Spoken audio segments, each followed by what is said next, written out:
সারা দেশে চলছে যৌথ বাহিনীর অপারেশন ডেভিল হান্ট।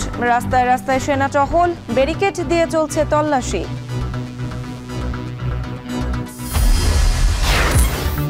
চলতি সপ্তাহে দুবাই যাচ্ছেন প্রধান উপদেষ্টা। ভিসা জটিলতা নিরসন ও বাণিজ্য সম্প্রসারণের আশা প্রবাসী বাংলাদেশিদের।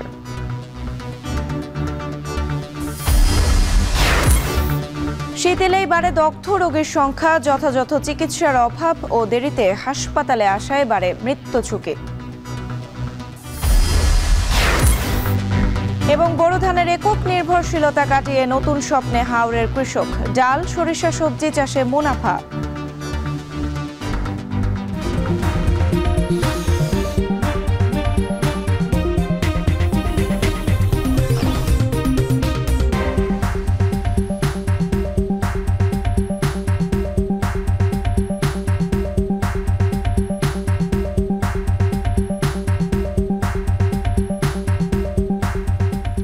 স্বাগত এখন সকালে পুরো আয়োজন জুড়ে সঙ্গে আছি আমি সুমাইরা রাত্রি। সারা দেশে অপারেশন ডেভিল হান্ট নামে একটি বিশেষ অভিযান চালাচ্ছে যৌথ বাহিনী। শনিবার রাত 10টা থেকে এই অভিযান শুরু হয়। আইন শৃঙ্খলা পরিস্থিতি স্বাভাবিক রাখতে এবং সন্ত্রাসীদের আইনের আওতায় আনতে এই যৌথ বাহিনীর অভিযান পরিচালিত হয়। এর আগে শনিবার রাত থেকে সারা দেশে যৌথ অভিযান অপারেশন ডেভিল হান্ট শুরুর ঘোষণা দেয় স্বরাষ্ট্র মন্ত্রণালয়। যদিও রাজধানীতে এই অভিযানের খুব একটা প্রভাব দেখা যায়নি।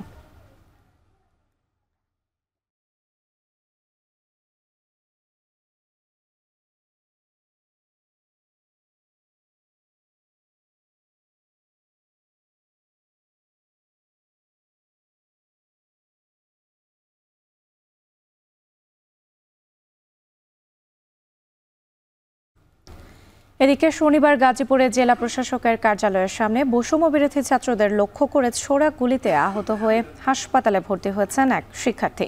ঘটনাস্থলে উপস্থিত বৈষম্য বিরোধী ছাত্র আন্দোলনের সদস্যরা বলেন, দিনভর বিক্ষোভ শেষে মাগরিবের নামাজের পর বৈষম্য বিরোধী ছাত্র আন্দোলনের কয়েকজন সদস্য জেলা প্রশাসকের কার্যালয়ের সামনে উপস্থিত সাংবাদিকদের সঙ্গে কথা বলছিলেন।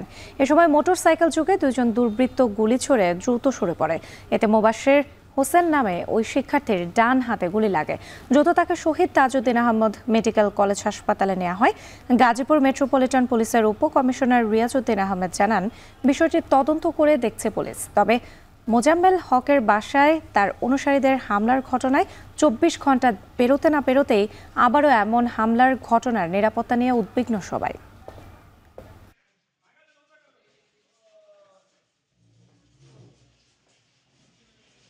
আমাদের যে ব্রিফিং দিচ্ছিলাম, আমাদের আজকের কর্মসূচি নিয়ে সাংবাদিকদের ব্রিফিং দেওয়া অবস্থায় আমি ব্রিফিং শেষও করেছি। আজকের মতো সমাপ্তি ঘোষণা করার পর যে যার যার মতো বাসায় চলে যাবে, এমন সময় ওরা সেখান থেকে একটা মোটরসাইকেল নিয়ে এসে আমাকে অতর্কিতভাবে গুলিটা করে যে আমার ডান হাতে লাগে। এক্ষেত্রে দাঁড়িয়েছিলাম, সেই মুহূর্তে মোটর বাইকে যাচ্ছিল অজ্ঞাত ব্যক্তি, মানে আমার সে বাইরের হাতে গুলি মারে। হয়তো পুরো প্ল্যানিং ছিল, কিন্তু এতগুলো মানুষের ভিতরে সেই প্ল্যানিংটা ফলাফল তারা দিতে পারেনি। সেই ক্ষোভ থেকে আমার কাছে মনে হয় সন্ধ্যায় যেহেতু দেখেছিল কি কোটি কয়েক লোক আমরা নামাচ্ছে সেখানে দাঁড়িয়েছিলাম, সেই জন্য হামলাটা করছে। শীত মৌসুমে ঢাকা সহ আশেপাশের হাসপাতালগুলোতে বেড়েছে দগ্ধ রোগী। জেলা হাসপাতালে দগ্ধ রোগীরা পর্যাপ্ত সেবা না পেয়ে ছুটছেন শহরে। যথাযথ চিকিৎসার অভাব ও দেরিতে হাসপাতালে আসায় বাড়ে মৃত্যু ঝুঁকি। আরও জানাচ্ছেন মুন্নাফ রশিদ।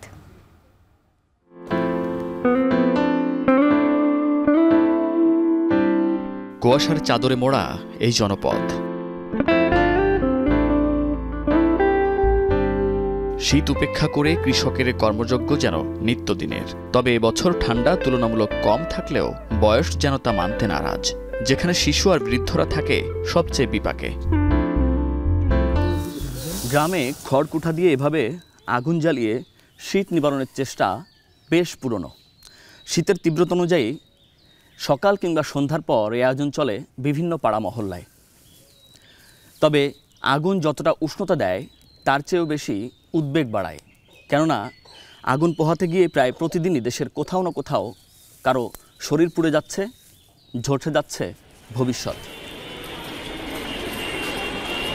শীত মৌসুমে ঢাকার পার্শ্ববর্তী গাজীপুরের হাসপাতালগুলোতে দগ্ধ রোগীর সংখ্যা বেড়েছে। তবে এসব হাসপাতালে বার্ন ইউনিট না থাকায় প্রাথমিক চিকিৎসা শেষে পাঠানো হয় রাজধানীর জাতীয় বার্ন অ্যান্ড প্লাস্টিক সার্জারি ইনস্টিটিউটে। 5 to 10% বার্নের ক্ষেত্রে যাদের ক্ষেত্রে স্বাভাবিক দৈনন্দিন কাজকর্ম করা কষ্ট হয়ে যায় তাদেরকে আমরা ভর্তি রাখি, কিন্তু কিছু ক্রিটিক্যাল পেশেন্ট থাকে যাদেরকে আমরা রেফার করে দিই।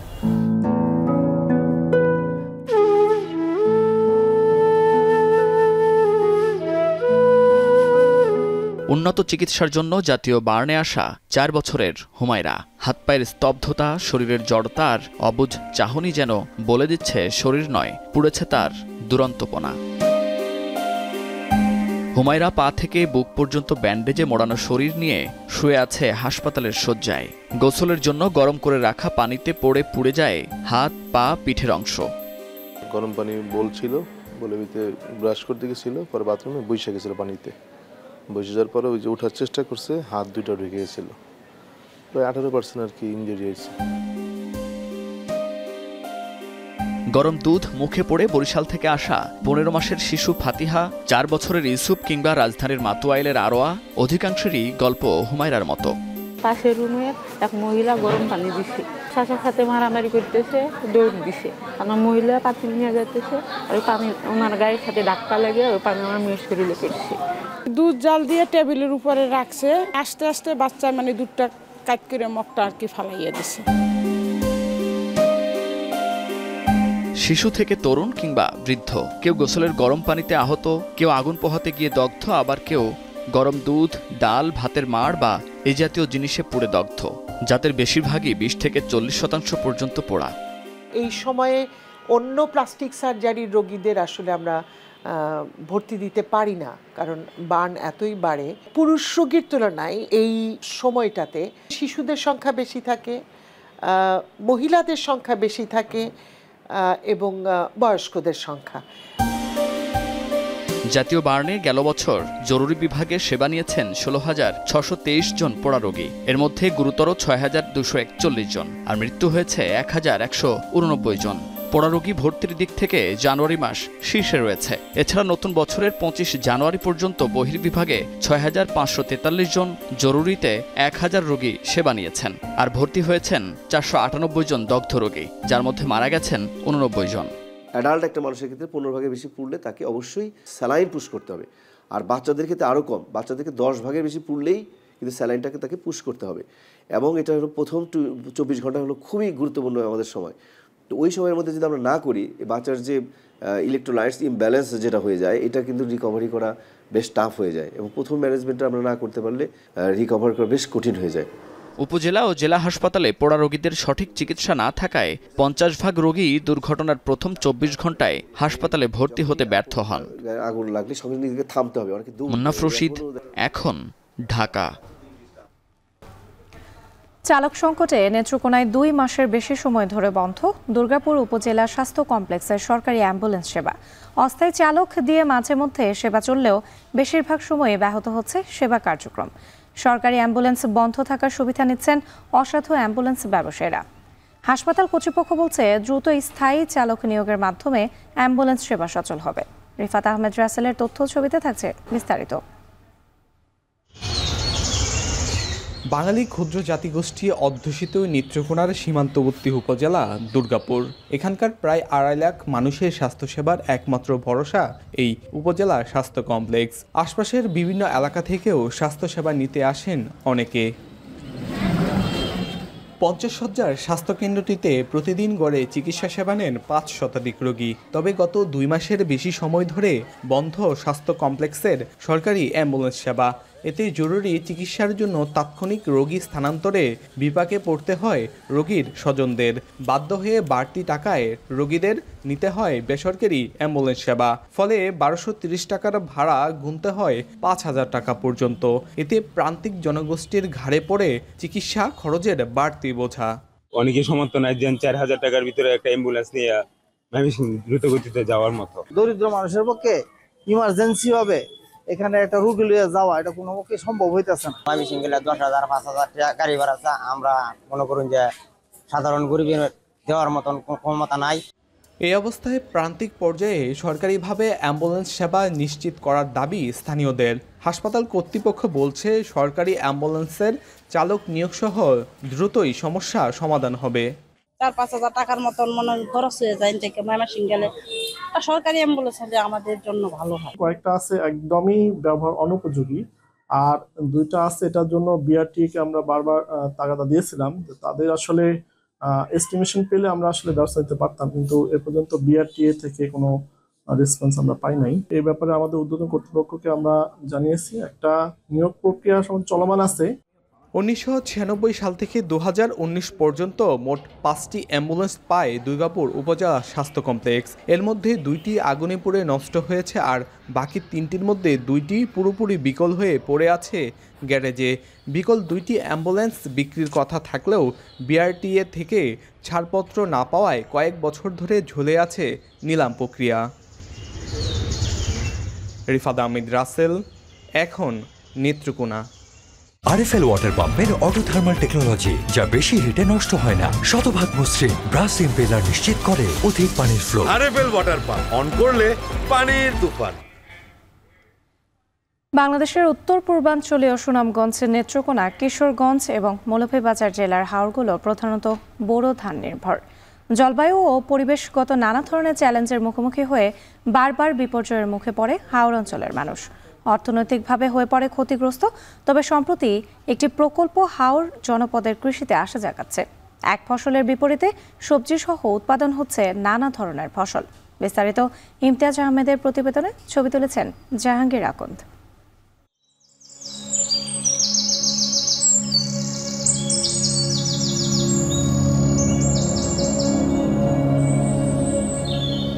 কুয়াশাসিক্ত ভোরে দুর্বাকাশে মুক্তদানার মতো ঝিকমিক করে শিশির কণা। সবুজ পাতায় দোল খায় ঝরে পড়া জলের বিন্দু। চোখ জোড়ানো এই ভোরের সফেদ ক্যানভাসে জেগে ওঠা পলির দ্বীপে খাবারের সন্ধানে চরে নিঃসঙ্গ গাভী।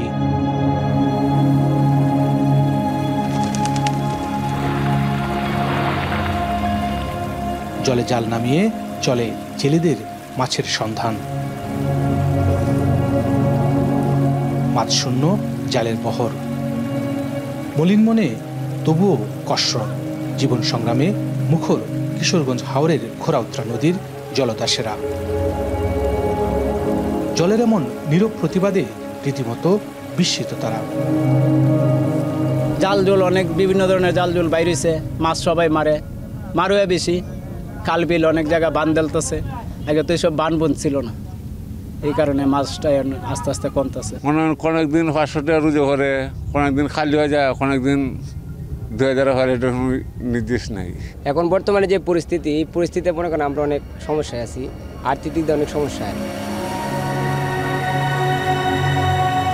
যুগ যুগ ধরে নদী খেকোদের দখল ও দূষণের সঙ্গে তৈরি হয়েছে নাব্য সংকট। ভেসে উঠেছে ক্ষতের চিহ্ন, বদলেছে গতিপথ। জরাগ্রস্ত নদীর বিরূপ প্রভাব এখন হাওর জনপদের জেলেদের জীবিকায়। বিশেষজ্ঞরা বলছেন, হাওরে মাছের উৎপাদন বৃদ্ধি করতে না পারলে বাড়বে বেকারত্ব, দারিদ্রতা। যেহেতু হাওর অঞ্চলে মাছের উৎপাদন আস্তে আস্তে কমে যাচ্ছে এবং জেলেরা দেখা যায় যে প্রতিদিনই মাছ ধরতে যাচ্ছে, কিন্তু তারা ফিরে আসতেছে খালি জাল নিয়ে, মাছ পাচ্ছে না। তো এতে দেখা যায় তাদের যে জীবনযাত্রা এবং জীবিকা, তাদের উপর একটা বিরূপ প্রভাব পড়ছে।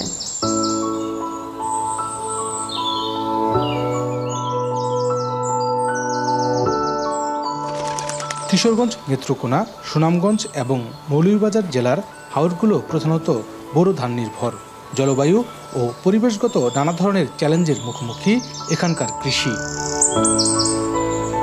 প্রাকৃতিক দুর্যোগ উৎপাদনশীলতা হ্রাস করে, পরে বিরূপ প্রভাব হাওর জনপদের জীবন জীবিকায়। কিশোরগঞ্জের অষ্টগ্রাম হাওর অঞ্চলে কনকনে ঠান্ডা উপেক্ষা করে বোরো ধানের চারা লাগাতে ব্যস্ত নারী শ্রমিকরা। বাংলাদেশের হাওর বেষ্টিত অঞ্চলের বেশিরভাগ জমি এক ফসলের। যথাযথ বাঁধ নির্মাণ করার কারণে কমেছে হাওরের মাছের সংখ্যা, যার ফলে হাওর জনপদের মানুষের জীবন জীবিকায় পড়েছে বিরূপ প্রভাব।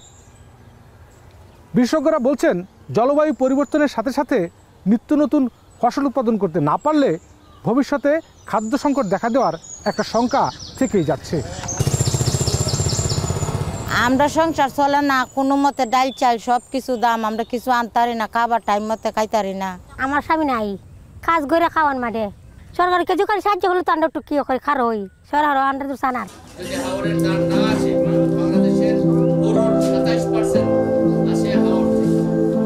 নানা ঝুঁকি থাকা সত্ত্বেও হাওর অঞ্চলে কৃষি উন্নয়নে যথেষ্ট সুযোগ রয়েছে বলে মনে করছেন কৃষি বিশেষজ্ঞরা। বলছেন প্রচলিত বোরো ধান ভিত্তিক একক শস্য উৎপাদন থেকে বেরিয়ে যুক্ত করতে হবে ডাল, তেল ও সবজি চাষ। আমরা চাচ্ছি যে ফসলের বৈচিত্র্যতার পাশাপাশি একটি জমিতে যেন অধিক আবাদ করা যায়, দুইটা ফসলে রূপান্তরিত করা যায় এবং কৃষকরা যেন এই চাষাবাদে উদ্বুদ্ধ হয়। আমরা তাদেরকে পরামর্শ দিয়ে যাচ্ছি এবং ভবিষ্যতে এবং আমাদেরকে লজিস্টিক সাপোর্টও তাদের দেওয়ার চেষ্টা করব আমরা।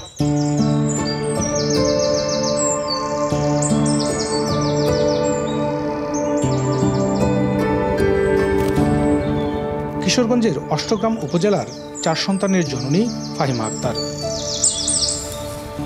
দিনমজুর স্বামীর একার রোজগারে সংসার চালাতে হিমশিম অবস্থা। বর্তমানে নিজেই করছেন সবজির আবাদ। এতে পরিবারের পুষ্টি চাহিদা মেটানোর পাশাপাশি বিক্রি করতে পারছেন বাড়তি ফসল।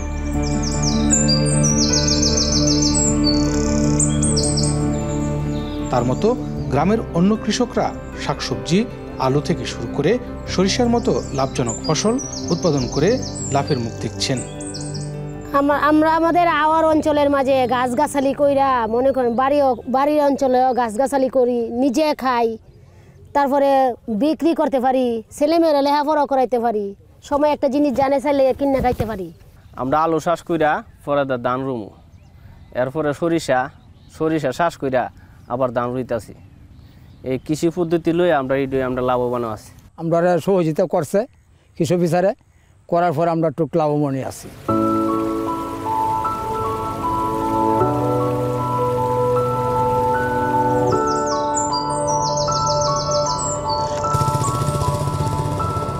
প্রকল্পের আওতায় 140টি প্রশিক্ষণ কার্যক্রমের মাধ্যমে দেশের হাওর জনপদের 4200 কৃষক জলবায়ু সহনশীল এবং টেকসই কৃষি পদ্ধতি গ্রহণের দক্ষতা অর্জন করেছেন।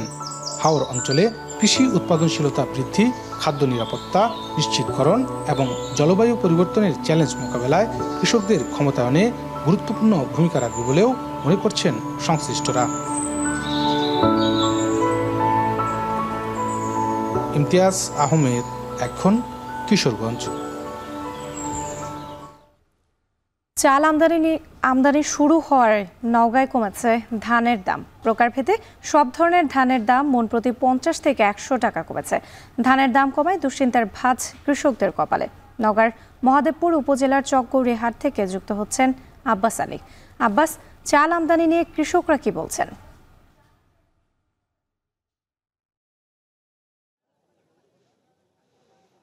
রাত্রি গত এক সপ্তাহের ব্যবধানে সব ধরনের ধানের দাম কমেছে মনে 50 থেকে 100 টাকা পর্যন্ত। তবে এক মাসের ব্যবধানে কমেছে সর্বোচ্চ প্রকারভেদে 150 টাকা পর্যন্ত। আর এর কারণটা হচ্ছে যে চাল আমদানি শুরু থেকে ধানের বাজারে একটি প্রভাব পড়েছে। আর এই কারণে আসলে কৃষকরা অনেকটাই দুশ্চিন্তায় পড়েছেন। আজ নওগাঁ জেলার মহাদেবপুর উপজেলার চকগৌরী হাটবার, এই হাটে ধানের দামের কথা যদি বলি যে এখানে B49 ধান বিক্রি হচ্ছে 1450 থেকে 80 টাকা। স্বর্ণা 5 ধান বিক্রি হচ্ছে 1350 থেকে 1380 টাকা। সবচেয়ে বেশি দামের যে ধান আতপ ধান বিক্রি হচ্ছে 1800 থেকে 1900 টাকা পর্যন্ত। আর এই আতপ ধানের দরপতন সবচেয়ে বেশি হয়েছে, কারণ এক মাসের ব্যবধানে এই ধানের দাম কমেছে মনে প্রায় 250 থেকে 300 টাকা পর্যন্ত, অর্থাৎ প্রায় 2250 থেকে 2300 টাকা পর্যন্ত এক মাস আগেও এই ধান বিক্রি হয়েছিল। এছাড়া বড় মৌসুমে যেই পুরনো ধান রয়েছে কাটারি ভোগ জিরাশাল, সেই ধানের দামের তেমন একটা প্রভাব পড়েনি বা দাম তেমন একটা কমেনি বলে জানা গেছে। এখানে বিক্রি হচ্ছে এইসব ধান 1800 থেকে 1900 টাকা পর্যন্ত। আর কৃষকরা বলছেন যে যেহেতু ধানের দাম কমছে এতে করে তাদের দুশ্চিন্তা বেড়েছে, কারণ তারা বলছেন যে তাদের ঘরে এখন ধান প্রায় শেষের দিকে, কারণ যেটুকু ধান রয়েছে এইসব ধান বিক্রি করে এখন তারা ইরিগুলো ধান লাগানোর প্রস্তুতি নিচ্ছেন। তারা বলছেন যে যেহেতু ধানের দাম কমে গেছে এতে করে তাদের ধান বেশি পরিমাণ বিক্রি করতে হচ্ছে।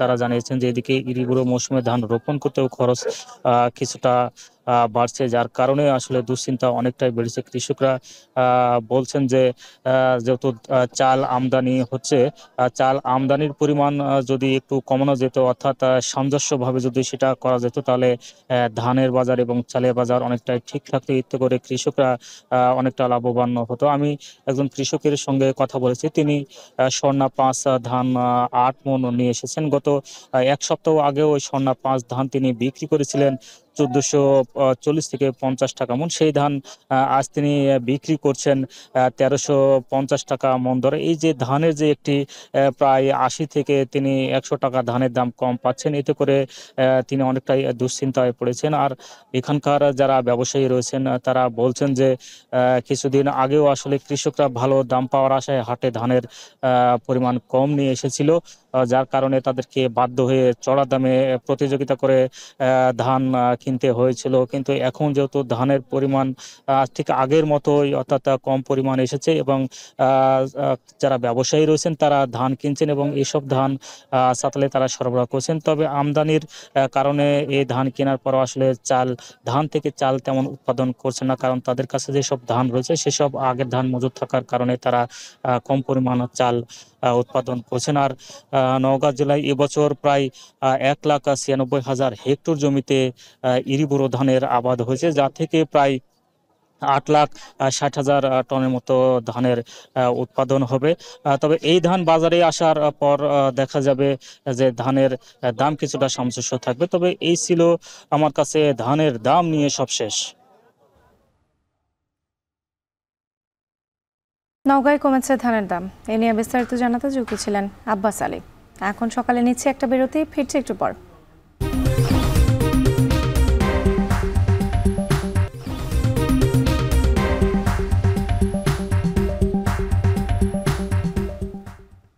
বিরতির পর ফিরে এলাম আরও একবার। দেখছেন এখন সকাল। ফরিদপুরের পদ্মা নদীতে ড্রেজার দিয়ে চলছে অবৈধভাবে তোলা হচ্ছে বালু। হুমকির মুখে পড়েছে নদী তীরবর্তী বিস্তীর্ণ এলাকা ও বাঁধ। তবে বালু উত্তোলন বন্ধে ব্যবস্থা নেওয়া হচ্ছে বলে জানান জেলা প্রশাসক। মুশিউর রহমান শিপনের প্রতিবেদন। ফরিদপুরের ডিক্রিচর ইউনিয়নের 1.5 কিলোমিটার জুড়ে রাতের আধারে শুরু হয় বালু তোলার মহোৎসব। নদীর বিভিন্ন পয়েন্টে অবৈধভাবে বালু তুলছে একাধিক চক্র।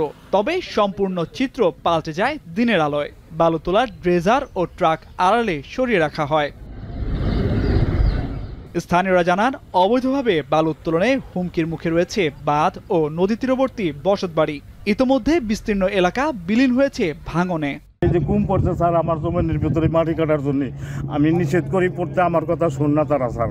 তারা শহরের পোলাপান, আমার কথা শুন না কেউ। প্রশাসনের কাজ প্রশাসন নিয়ে চলে যায়। প্রশাসন যেমন এখানে যারা মাটি জমি যেতে বেচাকিনি করতেছে তারা বেচাকিনি করে হয়তো বা টাকা পয়সা হয়তো বা তাদের কাছ থেকে লেনদেন হয়ে যায়। দেখা গেল ডিসি সাহেব অভিযান দিল, ও ডিসি অফিস স্টাফ একজন ফোন দিয়ে দিল সারা যাইতেছে সেরে যাতরা, তার সাথে জড়িত। অবৈধভাবে বালু উত্তোলনে বাঁধের বিভিন্ন জায়গায় ফাটল দেখা দিয়েছে। যদি দ্রুত বালু তোলার কার্যক্রম বন্ধ না হয় তাহলে বর্ষা মৌসুমে বাঁধ ধসে যাওয়ার শঙ্কা রয়েছে বলে জানান পানি উন্নয়ন বোর্ডের কর্মকর্তারা। যে ক্ষতিটা হয়ে গেছে এটা কিন্তু অপূরণীয়। এই ক্ষতি আসলে কোনোভাবেই পোষায় উঠতে পারবো না। আমাদের অনেক জায়গায় ইতিমধ্যে ব্লক সরে গেছে এবং আমরা যদি আশা করতেছি বর্ষাকালে এই ব্লকগুলো আবার ধসে যেতে পারে। আমরা প্রোটেক্টিভ মেজার আবার দেখবো, সেই ক্ষেত্রে যে আসলে আমাদের যদি কোনো রিমিডি মেজার লাগে সেগুলো আমরা ভবিষ্যতে নেব ইনশাআল্লাহ। পদ্মা নদী থেকে যারা অবৈধভাবে বালু উত্তোলন করছে তাদের বিরুদ্ধে কঠোর ব্যবস্থা নেওয়ার আশ্বাস প্রশাসনের। সবাইকে নিয়ে আমরা আজকে আসছি, দেখলাম ঘটনা সঠিক। যে শহর রক্ষা যে বাঁধ, সেই বাঁধের পাশে থেকেই অবৈধভাবে মাটি কেটে নিয়ে যাওয়া হচ্ছে। আমরা দেখি কারা কাটছে, সেটা তাদেরকে আইডেন্টিফাই করে আমরা এর বিরুদ্ধে আইনগত ব্যবস্থা নেব। জাতীয় স্বার্থ, স্থানীয় স্বার্থ, সব রকম স্বার্থ ক্ষুণ্ণ হচ্ছে। বিশেষ করে শহর রক্ষা বাঁধ যেটি আছে সেখানে ব্লক ফেলেছে ব্লকের কাছাকাছি থেকে তারা মাটি কেটেছে। আজকে থেকে আমরা সবাই মিলে সিদ্ধান্ত নিয়েছি এই এলাকাতে বালু মাটি কাটা এই ধরনের কোনো কর্মকাণ্ড আজকে থেকে আর চলবে না। প্রতিরাতে নদী থেকে অবৈধভাবে অন্তত 500 ট্রাক বালু তোলা হয়। শিগগিরই এসব অবৈধ বালু উত্তোলনের বিরুদ্ধে ব্যবস্থা নেওয়ার দাবি জানান স্থানীয়রা। এখন ফরিদপুর। ফেলে দেওয়া চুল থেকেই অর্জিত হচ্ছে টাকা। মাগুরার বেশ কিছু গ্রামে ফেলে দেওয়া চুল প্রক্রিয়াজাতের পর তা বিক্রি করে স্বাবলম্বী প্রায় 200 পরিবার। লাভজনক হওয়ায় এ ব্যবসায় আগ্রহ বাড়ছে শিক্ষিত বেকার যুবকদেরও। তবে ব্যবসার প্রসারে স্বল্প সুদের ঋণ সহ সরকারি সহযোগিতার দাবি জানান সংশ্লিষ্টরা। আর জানাচ্ছেন বিশ্বজিৎ বাপি।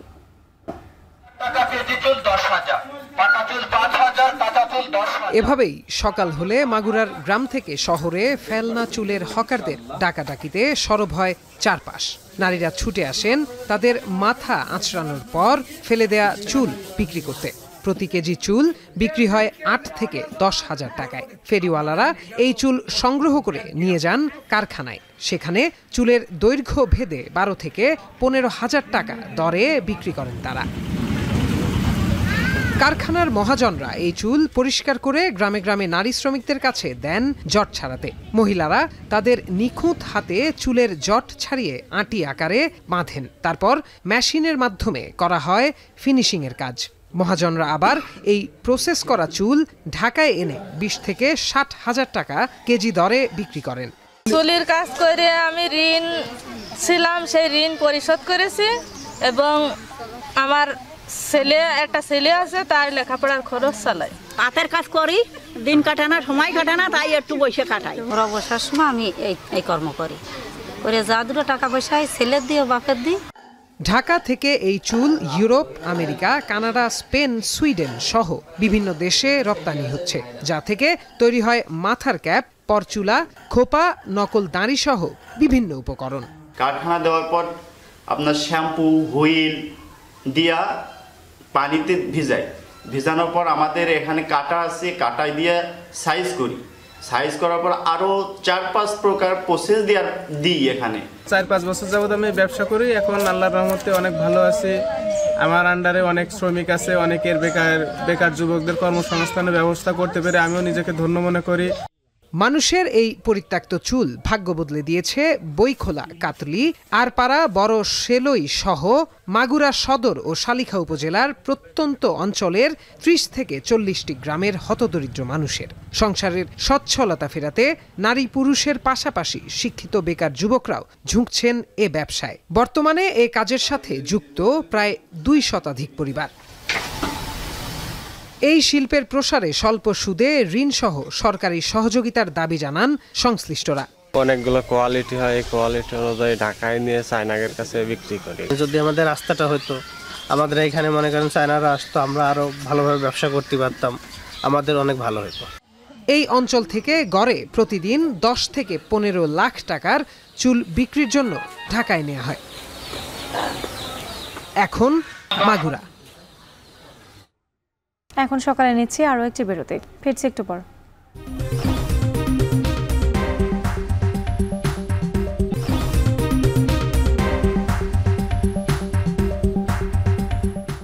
বিরতির পর ফিরে এলাম আরো একবার। দেখছেন এখন সকাল। দুবাইয়ে হতে যাওয়া ওয়ার্ল্ড গভর্নমেন্ট সামিটে অংশ নিতে চলতি সপ্তাহে সংযুক্ত আরব আমিরাত সফর করবেন অন্তর্বর্তী সরকারের প্রধান উপদেষ্টা ডক্টর মোহাম্মদ ইউনূস। সরকার প্রধানের এই সফরে আবুধাবির সাথে ঢাকার ভিসা জটিলতা নিরসন সহ বাণিজ্য সম্প্রসারণে গুরুত্বপূর্ণ ভূমিকা রাখবে বলে প্রত্যাশা প্রবাসী বাংলাদেশিদের। আর জানাচ্ছেন কামরুল হাসান জনি। ওয়ার্ল্ড গভর্নমেন্ট সামিটের 12তম আসর বসতে যাচ্ছে দুবাই। 11 থেকে 13 ফেব্রুয়ারি হতে যাওয়া এই আয়োজনের প্রতিপাদ্য ভবিষ্যতের সরকার গঠন। বিশ্বের প্রায় 30টি দেশের রাষ্ট্র ও সরকার প্রধান এতে অংশ নেওয়ার কথা রয়েছে। এই তালিকায় আছেন বাংলাদেশের অন্তর্বর্তী সরকারের প্রধান উপদেষ্টা ডক্টর মোহাম্মদ ইউনূসও। এর আগে বেশ কয়েকবার সংযুক্ত আরব আমিরাত সফর করলেও প্রধান উপদেষ্টার দায়িত্ব নেওয়ার পর দেশটিতে যাচ্ছেন তিনি। এমন খবরে খুশি প্রবাসী বাংলাদেশিরা। তাদের প্রত্যাশা, 2 দেশের আলোচনার মাধ্যমে ভিসা জটিলতা নিরসন সহ বাণিজ্যিক সম্প্রসারণে গুরুত্বপূর্ণ ভূমিকা রাখবে প্রধান উপদেষ্টার এই সফর। আমরা চাই মাননীয় প্রধান উপদেষ্টা আমাদের দুই দেশের ব্যবসা বাণিজ্যের ক্ষেত্রে উদ্যোগ গ্রহণ করিবেন। অনেক দিন আমাদের শ্রমবাজার বন্ধ আছে ইউএতে, উনি যেন আমাদের এই শ্রমবাজার খোলার ব্যাপারে ইউএ সরকারের সাথে উদ্যোগ গ্রহণ করে। ভিসা জটিলতার যে সমস্যা আমরা ভুগতেছি, ভিজিট ভিসা, এবং আমাদের যে সকল ভাইরা কর্মী ভাইরা যেহেতু ভিসার সুযোগ পাচ্ছে না লাগানোর, সেই সমস্যাটা সমাধান করার জন্য আমি বিনীতভাবে অনুরোধ করছি আমার মাননীয় প্রধান উপদেষ্টা ডক্টর মোহাম্মদ ইউনূস স্যারকে। বিশ্বের সরকারগুলোকে একটি ঐক্যবদ্ধ প্ল্যাটফর্মে নিয়ে আসা এই সম্মেলনের মূল লক্ষ্য, যা সবার অর্থনৈতিক, সামাজিক ও সরকারি অগ্রগতিতে ন্যায়সম্মত উন্নয়নে উৎসাহিত করে। সম্মেলনে বিশ্ব নেতারা প্রযুক্তি, স্বাস্থ্য, মিডিয়া, বিমান চলাচল, পরিবহন ও পর্যটন সহ গুরুত্বপূর্ণ বৈশ্বিক খাতের উপর আলোচনার কথা রয়েছে। ৮০টিরও বেশি আন্তর্জাতিক সংস্থা, ১৪০টি সরকারি প্রতিনিধি দল ছাড়াও ৬,০০০-এর বেশি অংশগ্রহণকারী ও শীর্ষস্থানীয় বিশেষজ্ঞরা উপস্থিত থাকবেন এবারের সামিটে। আয়োজকদের প্রত্যাশা, গত বছরের চেয়ে উপস্থিতি বাড়বে ৫০% বেশি। কামরুল হাসান, জনি, এখন সংযুক্ত আরব আমিরাত। রাশিয়ার বিদ্যুৎ সাম্রাজ্যে এবার ফাটল ধরল। রুশ গ্রিড থেকে সম্পূর্ণ বিচ্ছিন্ন হয়ে ইউরোপীয় ইউনিয়নের সঙ্গে যুক্ত হচ্ছে বাল্টিক ৩ রাষ্ট্র এস্তোনিয়া, লাটভিয়া ও লিথুনিয়া। জ্বালানি খাত ও ভূ রাজনীতিতে ক্রেমলিনের প্রভাব ঠেকানোর কৌশল হিসেবে এমন পদক্ষেপ নিল দেশগুলো। বাল্টিক সাগরে নিরাপত্তা জোরদার করেছে ন্যাটো ও ইইউ।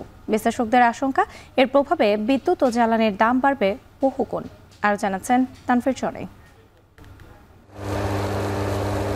১৯৫০-এর দশকে রাশিয়ার বিদ্যুৎ গ্রিডের সঙ্গে যুক্ত হয় বাল্টিক রাষ্ট্রগুলো।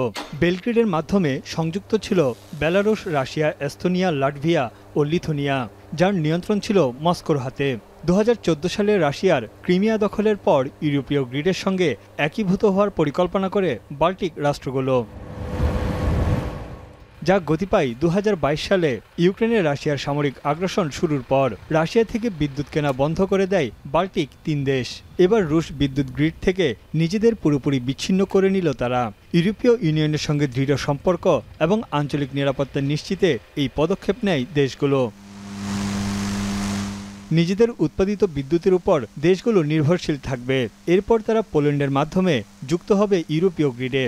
জ্বালানি ব্যবস্থার মাধ্যমে রাশিয়া এই অঞ্চলে যে রাজনৈতিক প্রভাব বিস্তার করেছিল তা চিরতরে শেষ করার পরিকল্পনা নিয়েছে Baltic রাষ্ট্রগুলো। We are also prepared for emergency desynchronization with Russia's grid in any event, and we have also contingency plans running. So you need reserves. We have reserves in eastern part of Estonia. Definitely, that would pose some certain challenges to consumers, to the industry. However, I do believe that taking those measures I've just described, disconnecting from rail, also now taking this matter seriously. প্রায় ১ দশক আলোচনার পর Estonia, Latvia ও Lithuania চলতি বছরের মধ্যে বিদ্যুৎ গ্রিডগুলো your সঙ্গে সংযুক্ত করার চুক্তি করে, যা পোল্যান্ডের সাথে লিডপোল লিঙ্কের মাধ্যমে করা হবে। এরই মধ্যে যাবতীয় প্রস্তুতিও সেরে রেখেছে পোল্যান্ড। রাশিয়া ইউক্রেন চলমান যুদ্ধে বাল্টিক সাগরের তলদেশে ক্ষতিগ্রস্ত হয় জ্বালানি পাইপলাইন ও বিভিন্ন সংযোগ। ধারণা করা হচ্ছে যুদ্ধজাহাজগুলো নোঙর করার জন্য এই সমস্যা দেখা দেয়। গ্রিডগুলো আপগ্রেড করার জন্য সম্প্রতি $1.5 বিলিয়ন বেশি ব্যয় করেছে তারা। প্রতিপক্ষের বিরুদ্ধে সাইবার হামলা ও বিদ্যুৎ সংযোগে বিঘ্ন ঘটানোর চেষ্টা করতে পারে রাশিয়া। এমন অবস্থায় বাল্টিক অঞ্চলে যে কোনো সমস্যা মোকাবেলায় প্রস্তুত আছে ইইউ। নিরাপত্তা জোরদার করেছে পোল্যান্ড ও বাল্টিক নৌবাহিনী।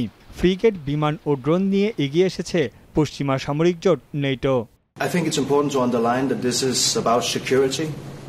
It's about not being dependent. No European country should be dependent on Russia for anything. So security is number one, but it's also about competitiveness and decarbonization. বিশ্লেষকদের আশঙ্কা, রাশিয়া ইউক্রেন যুদ্ধের প্রভাবে জ্বালানির দাম যে পর্যায়ে পৌঁছেছিল এবার তা আরও বাড়বে। তানভীর জানি, এখন বিশ্ব।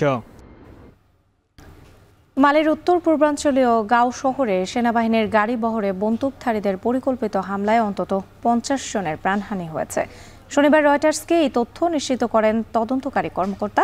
পুলিশ আরও জানায়, গেল শুক্রবার গাঁও শহর থেকে প্রায় ৩০ কিলোমিটার দূরে অবস্থিত কোবে গ্রামের কাছে এই হামলা হয়। হামলার পর ওই গাড়িবহরে আগুন ধরিয়ে দেয় বন্দুকধারীরা। এলাকাটিতে প্রায় ১ দশকের বেশি সময় ধরে ইসলামিক স্টেট সংশ্লিষ্ট সংগঠন ও আল কায়েদা সক্রিয় ভূমিকা পালন করে আসছিল বলে নিশ্চিত করেছে বার্তা সংস্থা রয়টার্স। এতে করে মালের পরিবেশ আগের চেয়ে আরও বেশি অস্থিতিশীল হয়ে উঠেছে। আনুষ্ঠানিকভাবে ৫০ জনের মৃত্যুর খবর জানানো হলেও গাঁও হাসপাতালে ৫৬টির মতো মরদেহ নিবন্ধন করা হয়েছে বলে জানিয়েছেন সংশ্লিষ্টরা। হামলায় সামরিক বাহিনীর ঠিক কতজন নিহত হয়েছে এ নিয়ে তাৎক্ষণিক কোনো প্রতিক্রিয়া জানায়নি মালের সেনাবাহিনী।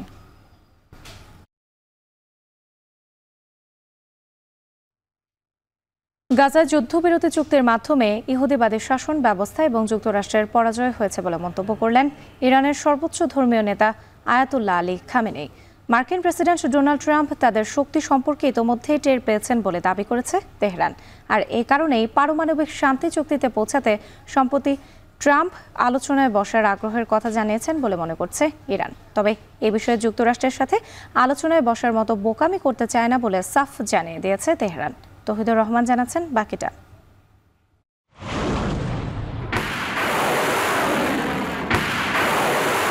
যুদ্ধবিরতি চুক্তির আওতায় গাজার হামাস যোদ্ধাদের নির্মূলের নামে আগ্রাসী অভিযান বন্ধ আছে ইসরায়েলি বাহিনীর। এতে মধ্যপ্রাচ্যে আপাতত যুদ্ধ উত্তেজনার পারদ কিছুটা শিথিল হওয়ায় ঠান্ডা মাথায় সমরাস্ত্র প্রযুক্তি উন্নয়নের কাজ এগিয়ে নিচ্ছে হামাসের সবচেয়ে বড় মিত্র ইরান। গত মাসে বিমান প্রতিরক্ষা মহড়ার পর একের পর এক সমরাস্ত্র মহড়ার মধ্য দিয়ে তার আভাসও দিচ্ছে দেশটি। মিত্র এবং নিজেদের নিরাপত্তায় যে কোনো বিদেশি হুমকি মোকাবিলায় সামর্থ্যের জানান দিতেই এসব মহড়া চালানো হচ্ছে বলে দাবি ইরানের। এর মধ্যে সবচেয়ে বেশি আলোচনায় এসেছে ইসরায়েলি আগ্রাসনে ধ্বংসস্তূপে রূপ নেয়া ফিলিস্তিনের অবরুদ্ধ ভূখণ্ডের নামে তৈরি গাজা নামের ড্রোনটি। এছাড়া ১,০০০ নতুন অত্যাধুনিক ড্রোনের পাশাপাশি ইতিহাসে প্রথম গোয়েন্দা জাহাজও আছে এ তালিকায়। রয়েছে আক্রমণাত্মক হেলিকপ্টারও। মার্কিন প্রেসিডেন্ট ডোনাল্ড ট্রাম্প দ্বিতীয়বার ক্ষমতায় বসার আগে পরে এসব মহড়ার মধ্য দিয়ে এই মুহূর্তে বিশ্বজুড়ে আলোচনায় ইরান। ট্রাম্প ইতিমধ্যে ইরানের শক্তি সম্পর্কে টের পেয়েছেন বলেও দাবি তেহরানের। এমনকি গত বুধবার ওভাল অফিসে ইসরায়েলি প্রধানমন্ত্রী বেনিয়ামিন নেতানিয়াহুর সাথে কথা বলার সময় ট্রাম্প নিজেও বলেছেন, ইরান দুর্বল নয়, তারা এখন বেশ শক্তিশালী। এমনকি ইরানের সাথে পারমাণবিক শক্তি চুক্তিতে পৌঁছাতে আলোচনায় বসার ইচ্ছার কথাও তুলে ধরেন ডোনাল্ড ট্রাম্প। জবাবে তেহরান বলছে, ওয়াশিংটনের সাথে এই মুহূর্তে আলোচনায় বসা বুদ্ধিমানের হবে না। আমেরিকানরা বিশ্ব মানচিত্রের পরিবর্তন চায় বলেও অভিযোগ ইরানের সর্বোচ্চ ধর্মীয় নেতার। مذاکره نباید کرد. مذاکره کردن عاقلانه نیست، هوشمندانه نیست، شرافتمندانه نیست. বন্দি বিনিময় চুক্তি অনুযায়ী মাত্র ৩৩ ইসরায়েলি জিম্মির বিনিময়ে ১,৯০০ কারাবন্দী ফিলিস্তিনিকে মুক্ত করার চলমান প্রক্রিয়া হামাসের জন্য বিজয় হিসেবে দেখছে তেহরান। ইরানে যাওয়া হামাস ও ফিলিস্তিনি নেতাদের উদ্দেশ্যে দেশটির সর্বোচ্চ ধর্মীয় নেতা বলেন, এর মধ্য দিয়ে ইসরায়েলের ইহুদিবাদী শাসন ব্যবস্থার পরাজয় হয়েছে, যা আসলে যুক্তরাষ্ট্রেরই পরাজয়। তৌহিদুর রহমান, এখন বিশ্ব। এখন সকালে নিচ্ছে আরও একটি বিরতি।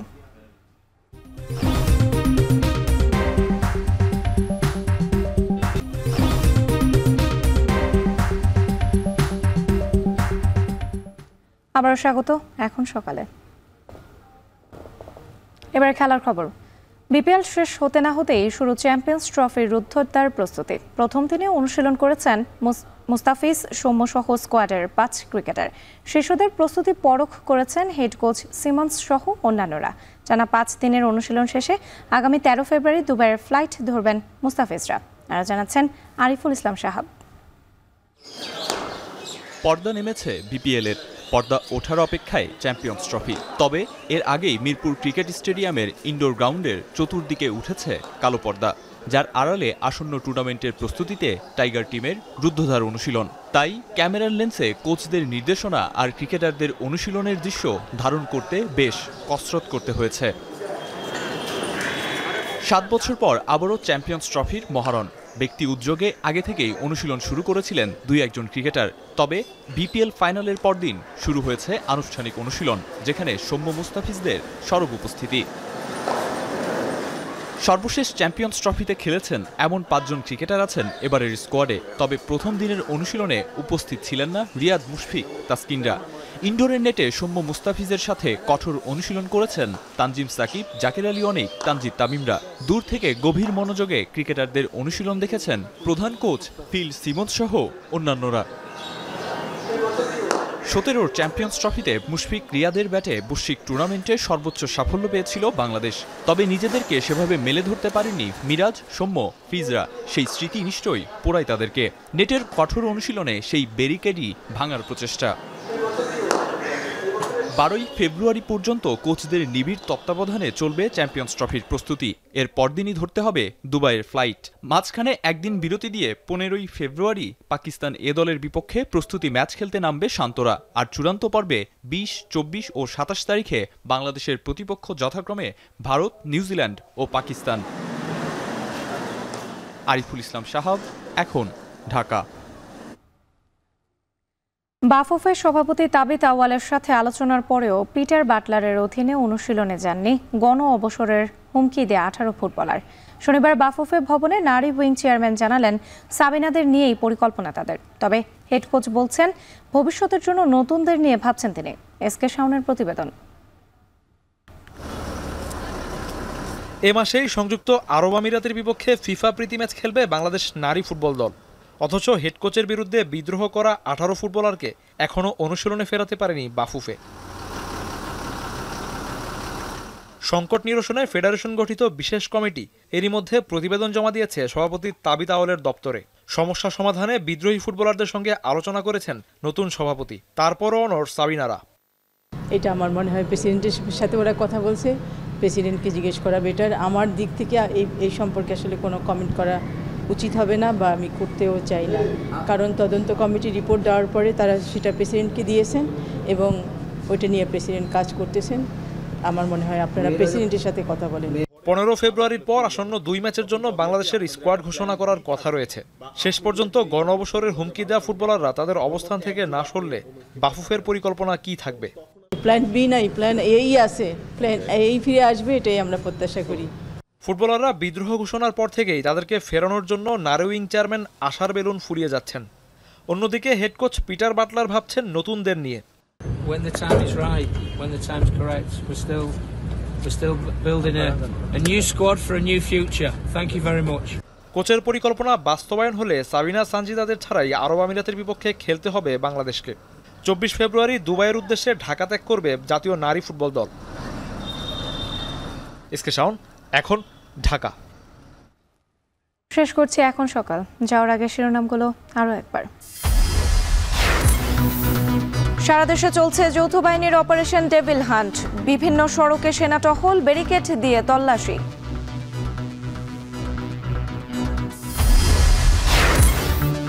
চলতি সপ্তাহে দুবাই যাচ্ছেন প্রধান উপদেষ্টা। ভিসা জটিলতা নিরসন ও বাণিজ্য সম্প্রসারণের আশা প্রবাসী বাংলাদেশিদের।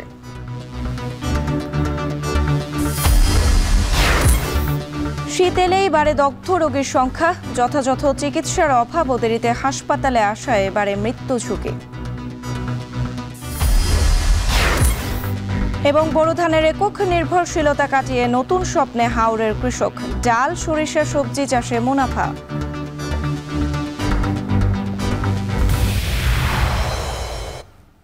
এই ছিল এখন সকালের আয়োজনে।